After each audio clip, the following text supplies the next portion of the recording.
Hello sir, શું heart attack વારસાગત કારણોથી આવી શકે છે? યસ.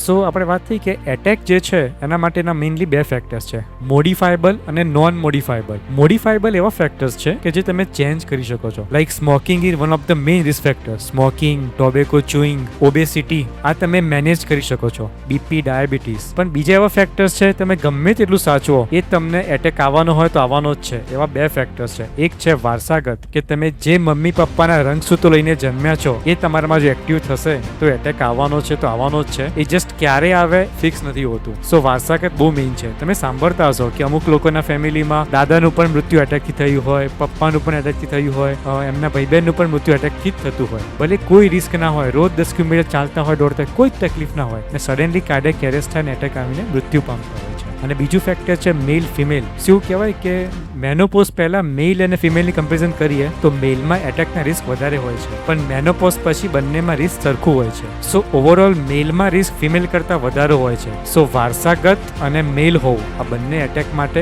અનમોડિફાયેબલ ફેક્ટર્સ છે.